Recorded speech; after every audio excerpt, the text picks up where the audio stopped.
Welcome to Transformative Principal. I'm your host, Jethro Jones, and you can follow me on Twitter at Jethro Jones. Hey, guess what? I've got a book coming out. How exciting is that? It's called School X, and it's all about helping you as a principal be a designer of your school and not just a manager. So I hope you'll check it out. You can download the free chapter at schoolx.me. So just go to schoolx.me to download the first free chapter. And once you get it, hit reply to the email and tell me what you think. Looking forward to sharing that with you. That's schoolx.me. This episode is brought to you by John Catt Educational, a professional development publisher serving as the global leader in combining both research and practice in all materials. Find timely PD publications to support yourself and your faculty by visiting them online at us.johncattbookshop.com. Great instruction gets students engaged. TeachFX equips teachers with the instructional strategies and job-embedded feedback they need to get students engaged in virtual or in-person classes. Learn more about TeachFX and get a special offer at teachfx.com/transformativeprincipal. I am excited to be a media partner for the Conrad Challenge. The Conrad Challenge is this amazing educational experience that allows students to create real-world applications to solve problems that we are facing today. It's amazing. Check out more at conradchallenge.org. That's conradchallenge.org.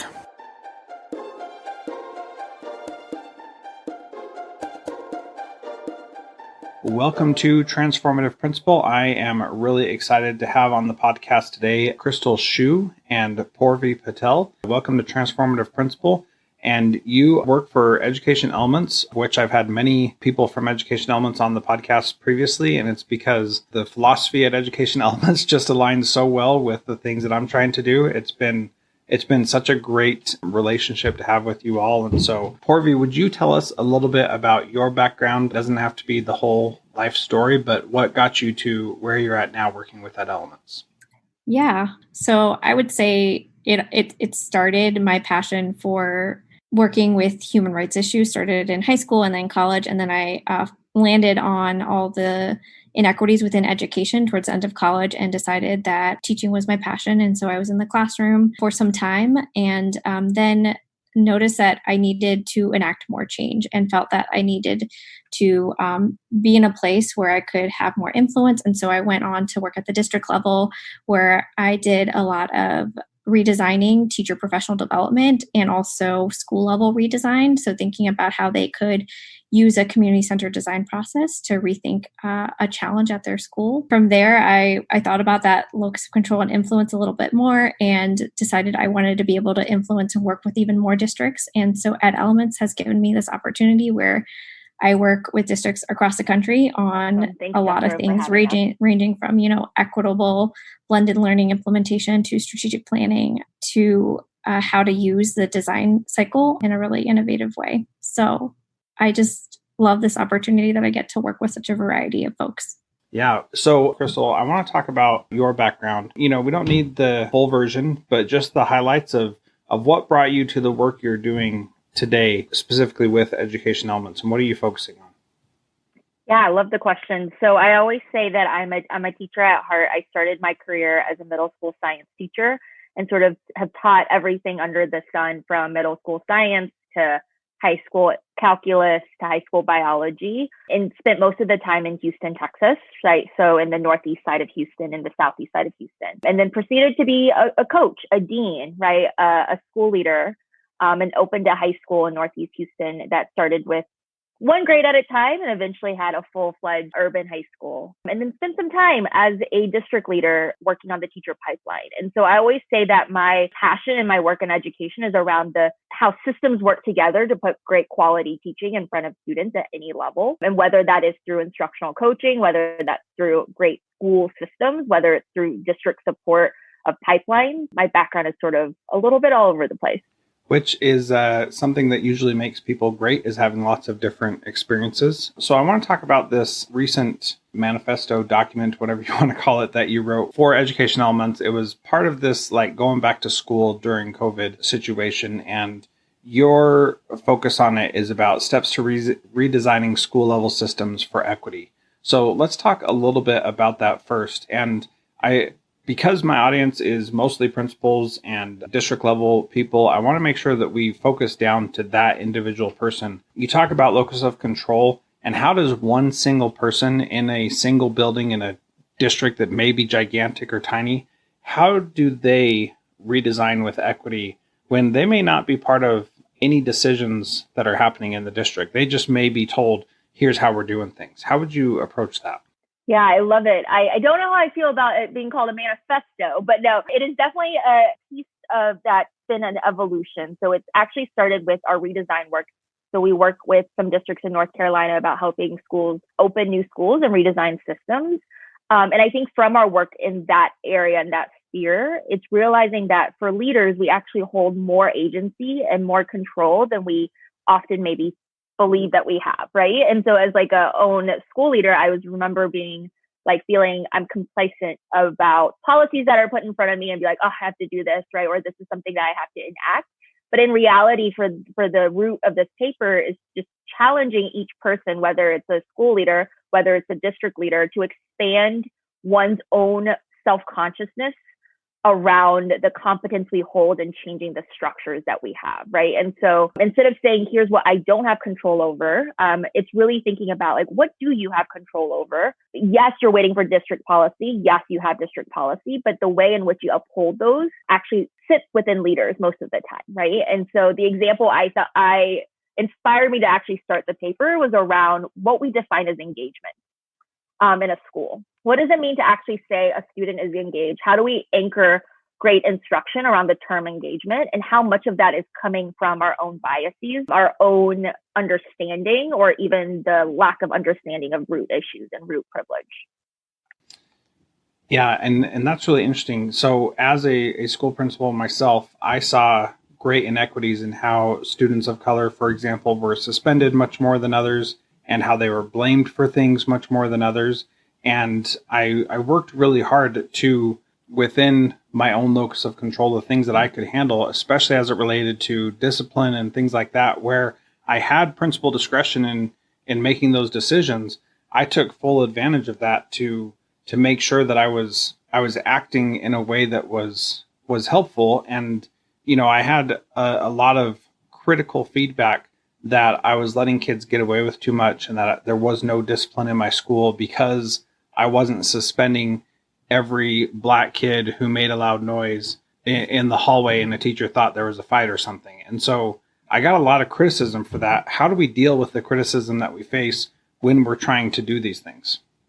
Yeah, such a good question. And I think it takes me back. We were talking about it where I was probably at one point in my career the person who was criticizing you, right? And then there's been a one point in my career where I'm on the other side, where I'm with you. I'm like, I don't need to suspend every kid for this power struggle that we have in within a classroom. And so I think if I were to think about my evolution of my understanding, it really comes with the self-worth. There's a point in learning and working through inequities within school that we just have to realize the role in which we play in perpetuating systems and how our own experiences about what learning should look like, the power struggle within a classroom, and what does it mean to control students actually needs to be unpacked.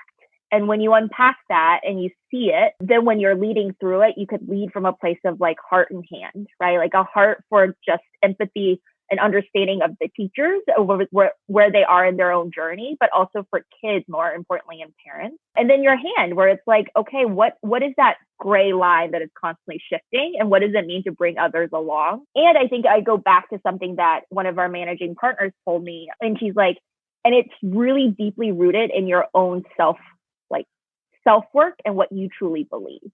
Right. And that she's like, you're really good about making a decision when you know this is true to who you are and what you believe about the learning experience, but you don't need others to like 100% agree with you, but you could bring others along in this journey. And so I would say for leaders engaging in this work is like hearing the emotions, letting it sit, and helping others be able to sort of like realize where they are in their journey of understanding. Well, and also with that, the idea of recognizing that they're in a different place than you are, and that it's okay for them to, be frustrated if those things are happening. And what I appreciate about that comment there is that as I've learned and grown, I've been ready to move at a much faster pace as I've gone to a new school.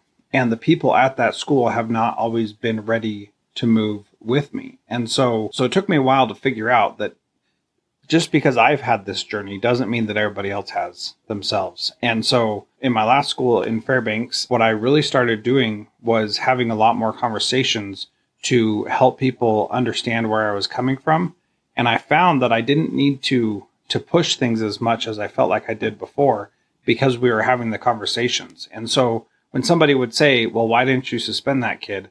Then I would say something like, why should I have suspended them? What would the outcome of that be? What do you think? And then we'd be able to have a conversation so that I could, be trying to learn what their perspective was, but then also be able to share why I was doing the things that I was doing.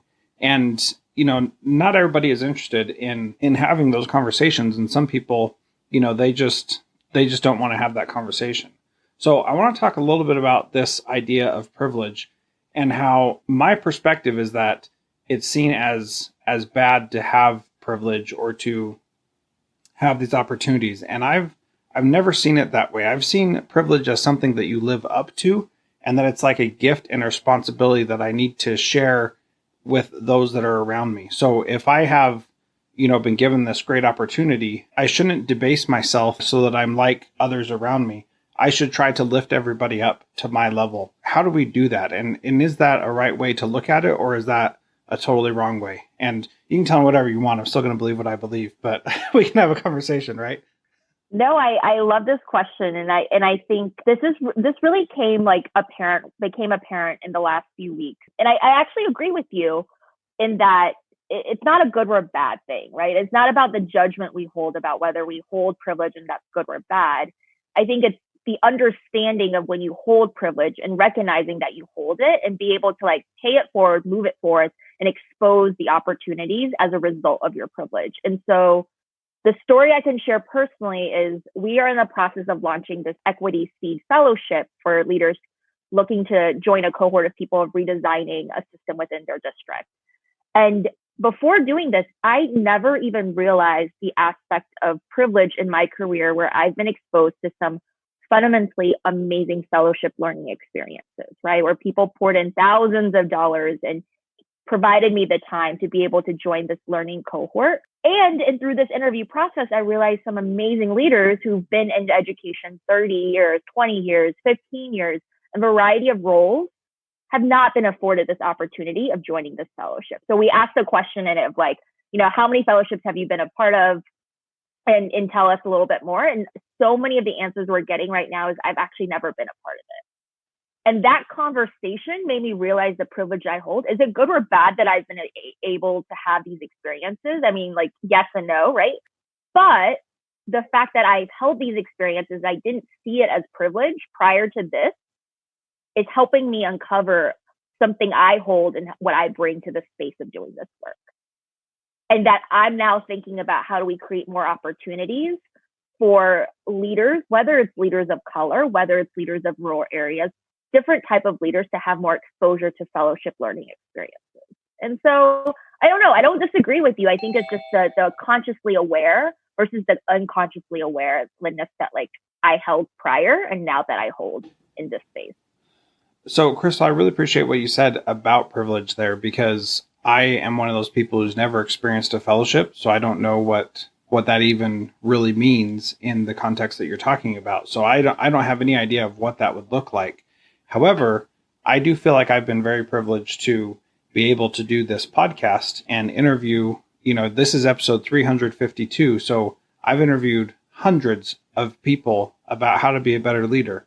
And I feel like the way that I best help others with that is that I share it. Originally my idea was I was not getting enough professional development for myself as a school leader. And so I wanted to go find more opportunities for me to learn. I think a fellowship probably would have been a good thing for me to join had I known what those were back then. But now, I decided to seek mentorship asked the questions I needed help with. And then I thought, I could keep this to myself, or I could just record them and publish them as a podcast. And now, almost 7 years later, and 350 episodes later, I've been able to learn in dog years, been able to learn a ton, and it's been really amazing. And so I really like that approach of seeing it as, how do I use what I've had the opportunity to participate in and use that as a way to help others grow and develop and become better and have the same access to those opportunities. And so, one thing I always tell people is you should start a podcast, because then you get to have these awesome conversations and I can help you figure out all the details, because it's not as hard as some people feel like it is. John Catt Educational supports high-quality teaching and learning by providing publications that are research-based, practical, and focused on the key topics proven essential in today's and tomorrow's schools. The latest John Catt publications include a book whose bold, transformative ideas amaze and infuriate people around the world, according to one reviewer, a title from global leaders in curriculum planning, practice, and retrieval, one book that says stop talking and start doing with regard to teacher well-being, and much more. These books, used by educators of all roles across North America and worldwide, amplify fresh, engaging voices with practical strategies to create transformative change. Learn more in our show notes at jethrojones.com/podcast. During COVID, every teacher is a new teacher. That's why innovative school leaders are turning to TeachFX, whose professional learning platform doubles student engagement online or in person. To learn more about TeachFX and get a special offer, visit teachfx.com/transformative principal.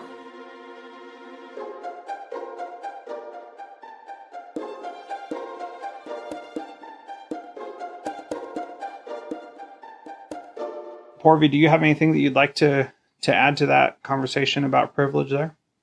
Yeah, not knowing what was said earlier, I'll just add that I think you're right in that when people have privilege, it's great to help lift up others without, and make room for those voices that are traditionally unheard, or give opportunities to those who don't get those opportunities. I think where you're further along in your journey, where we push some others to go in our paper, is around recognizing privilege. And so we dedicate a large chunk of the paper to start with yourself, because there are many situations where people aren't aware of their own power and privilege and how they might be taking away from hearing other voices or taking into account other perspectives. And especially within the school setting, when we do see a lot of schools that are, where the leadership isn't reflective of the student population, it's important for those leaders to be able to recognize that privilege. And then when we get into ceding power, that's where take their privilege and use it to make space to lift up those voices that are traditionally unheard. Yeah, and I'm glad you brought up the ceding power piece, because, we've known for a long time in education that distributed leadership is an important thing, that we shouldn't just, the principal makes all the decisions. So how is ceding power different from distributed leadership, and what should we understand about that today?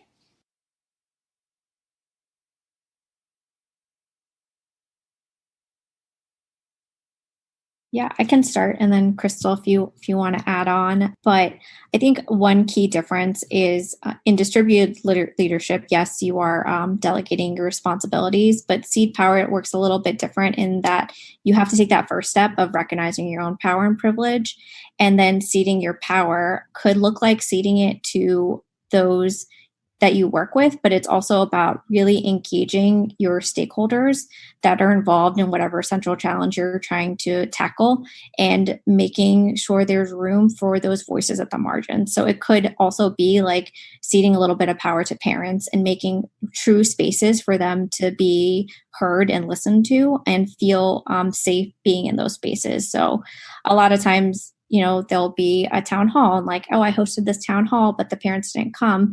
It might be that you need to try a different approach and maybe go to spaces where they might feel comfortable. It could be like going to the local laundromat and hosting a open Q&A then to see what they have to see. So it is about giving more ownership to others, but also, again, about including all those voices and really connecting to what the central challenge is. I think about this, Jethro, and what Purvi is saying, and this is something that's been swimming in my head for a while, is can you truly distribute leadership without recognizing the power you need to seize? Right. And the concept of like how I see it differently, and this is just like you said earlier, my opinion, believe it or not, is the idea of when I'm distributing my leadership, I myself are making decisions, right, of what I'm distributing and what space I'm going to take up and who I'm distributing it to and at what point I'm doing that. And all of those decisions can come with biases, with assumptions, with how I understand power and who I see as like people I'm ceding to. And so I see ceding power or the reflective process as you're leading through distributive leadership of like, are you truly recognizing the power you hold, the spaces you take, the ideas you hold, and how are you using those to distribute your leadership across multiple groups of people? And sometimes those people may be those marginalized who may not be viewed as the people you should see to. Something I've been sitting in my brain a lot around, like, what does it mean to distribute well? And what are the biases that hold us back from being true distributed leaders? Yeah, so that's given me some pause to think about things. One of the areas that I feel we are really lacking, and this is not a race-based issue, but I do think that it's an equity issue, is that the students that we serve that are in our schools do not have a voice in the vast majority of our schools. And when we try to give them a voice, we actually force them to join into our system rather than accepting what their ideas and desires are. So, for example, I was in charge of the district-wide student government for a while, and that was purely that in charge of was not even, I wasn't even in charge of it. I was just there to make sure that they didn't, make any really bad ideas or or something like that.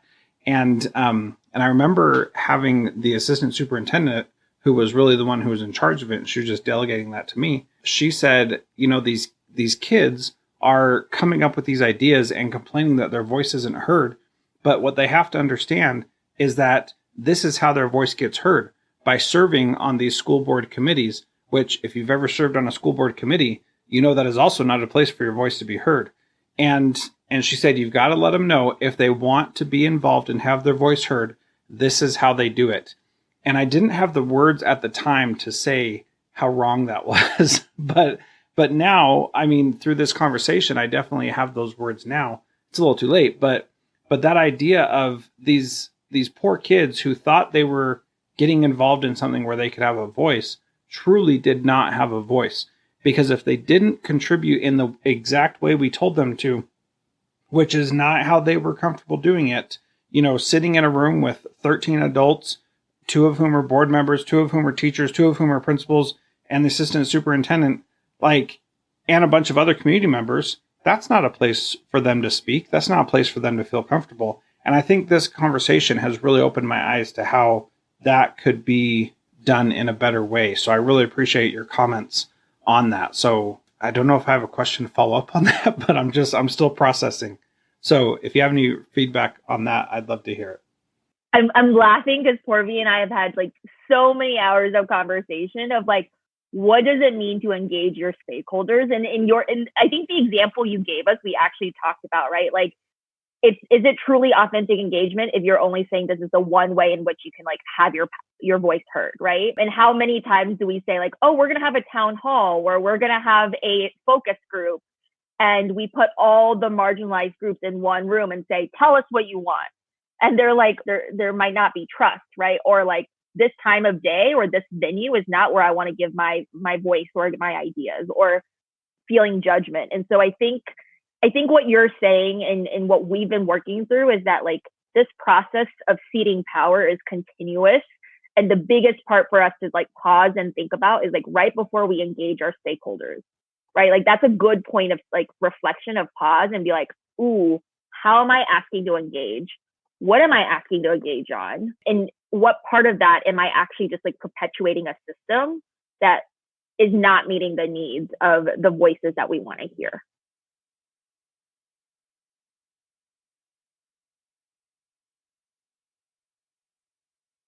Yeah, and I think I would add to that if you are just going for this is the way we're going to get feedback and that's it. Not only are you going to miss a slice of the population in general, but you're also going to miss this huge slice of ideas and different ways of doing things. And in this coronavirus situation, I feel like that is what has really been missing, is that we really, in this situation, should be turning it around and saying, families, how can we serve you? And to be honest, that's how I feel we should do our schools from beginning to end anyway. But certainly now, there are, and I've said this 100 times, so people on the podcast, I'm sorry, but I'm going to say it again. There are families who need absolutely nothing from the school right now because they can handle it. They can take care of themselves. They don't need anything. They're going to continue their lives and it's going to be fine. There are other families who need more than anything for the schools to be open for their kids because they don't have the skills, time, ability, whatever it is to support them. And instead of us saying, what does your family need and let us serve your specific family, we're instead saying, here's how we're going to do this. And it's going to be how we need it done, not how you, the families, need it done. And I think that's really missing a key piece. So how do we start changing our whole system? Because it does need to be a system-wide thing. How do we change the system so that we can actually serve our kids? And what's going to happen is that we're going to recognize that the system we already have in place doesn't serve them, and we're going to have to change it. So how do we have those conversations and do that in a way that, it's more than just during the pandemic, but it's beyond going into the future? I think this is something that we've been talking about a lot internally. I think Purvi and I talk a lot about the idea of like the cyclical nature of needing to do this, right? I think you alluded to it at the very beginning, where it's not a check, you've reached this place of equity, right? Like check, you're now creating these systems. And I think I think we have to mention that it is like a constant iterative cycle.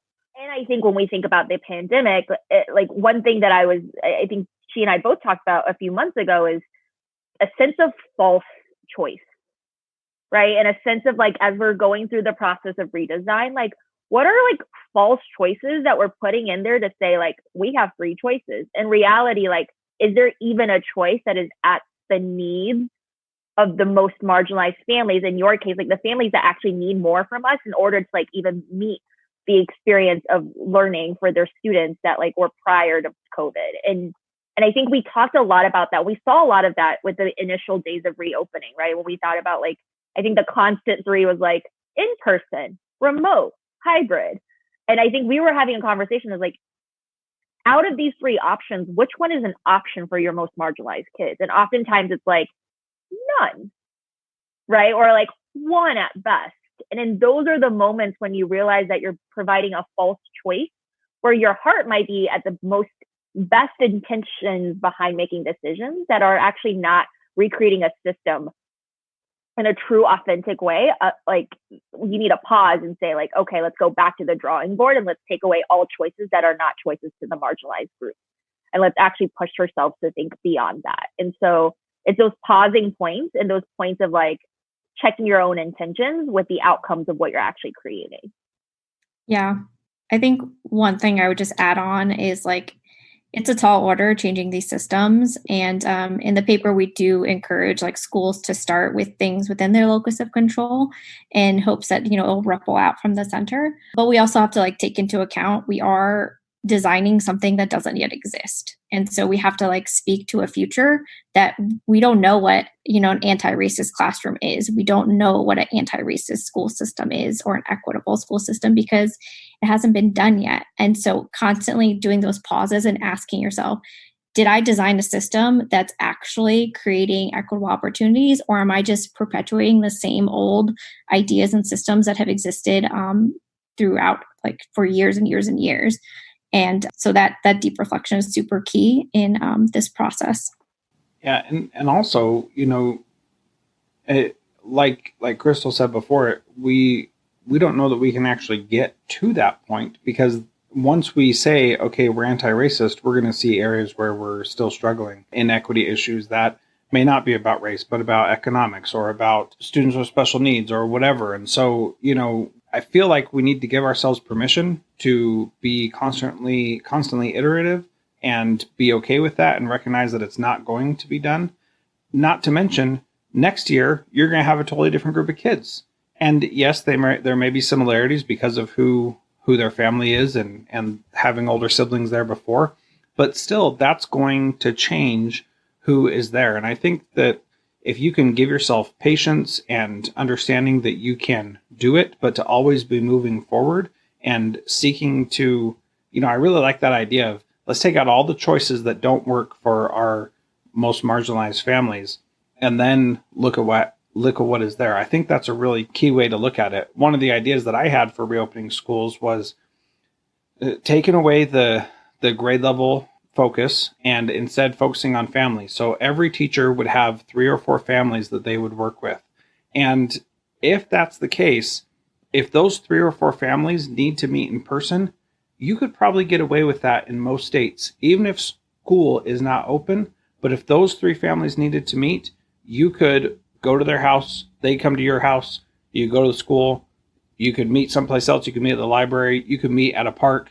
Like all these options are available if you're thinking about what those people actually need and not just thinking about how do we recreate the school that we lost in the spring. But that's a huge change, and that would not be easy to implement. However, that would be a perfect solution for any family. If you have one teacher who's focusing on just you and a couple other families, you could actually get what you needed. And that might be hybrid, that might be in person, that might be all online. But that one teacher would know with just 3 or 4 families to pay attention to who needed what and how to help them. But I think we're already steeped in this idea of what school looks like, and it's really hard to make those changes. Yeah, and I think, Jethro, you're saying something too about like your locus, right? Like it's almost like as principals, we don't have the locus of changing how school looks like for district return plan. But as principals, we can hold decisions in how we use time. Right? We could hold decisions of like, what are the structures we put in of learning and how do we think about siblings? How do we think about, using this time to go cross curricular and also across grades? I think this is a magnificent time for high schools to think about like how to make credit recovery not one more thing, but embedded in the learning process. So I think it's almost like you're so right? We were talking about this. And the yes and portion is like, what is within your locus that you can change to think about like those most marginalized within your building? Because I was sharing a story because I was watching social media of my own friends, and I had a friend who's saying, oh no, we have meet the teacher night on Zoom, but I have 4 kids and all the meeting is at the same time, right? Like that's just like the prime example of like redesigning parenting engagement to meet your families that have multiple kids within the same grade, like within different grade levels at your school. I think those are how I'm thinking. Like, yes, that's frustrating, and this is what we can do.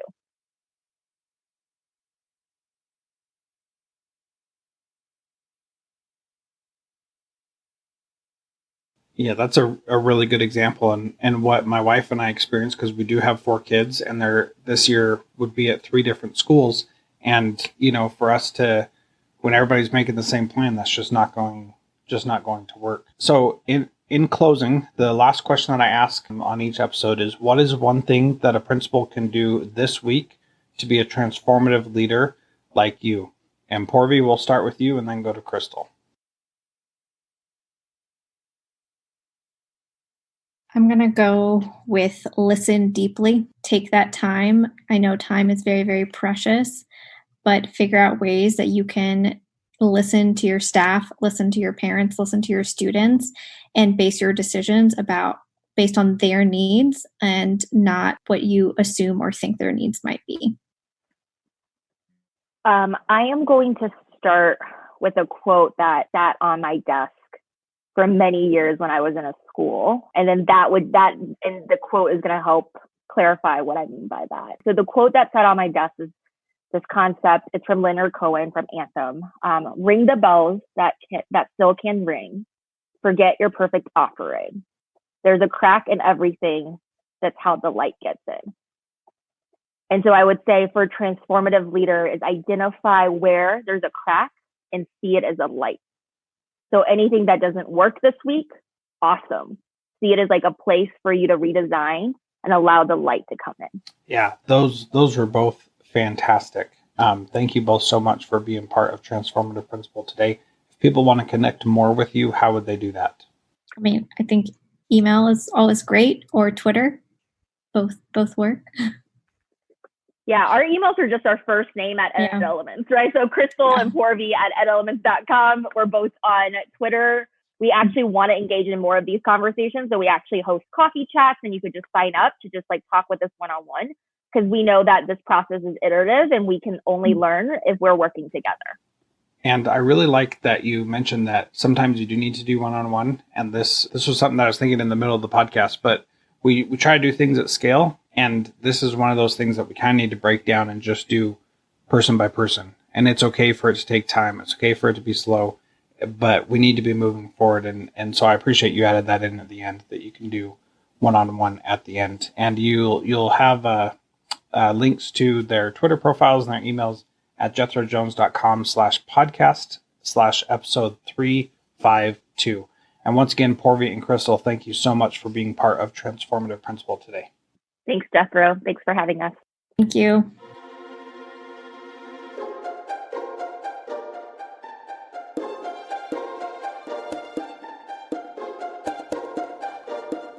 Thank you to our valued partner, John Catt Educational. If you are a leader looking to make transformative change by providing yourself and your leaders and teachers with professional development that is research-based and rigorous, yet easy to digest and full of practical strategies, check out the latest publications from John Catt. Visit us.johncattbookshop.com to find information on bulk orders or learn much more in our show notes. You can also use the code TRANSFORMATIVE to save a bundle at us.johncattbookshop.com. School principals across the country are using TeachFX's virtual PD and job-embedded feedback to boost student engagement during COVID. With TeachFX, teachers get 8 times more feedback and generate 144% more student engagement on average in a school year with no additional work for school leaders or teachers. To learn more about TeachFX and get a special offer, visit teachfx.com/transformativeprincipal.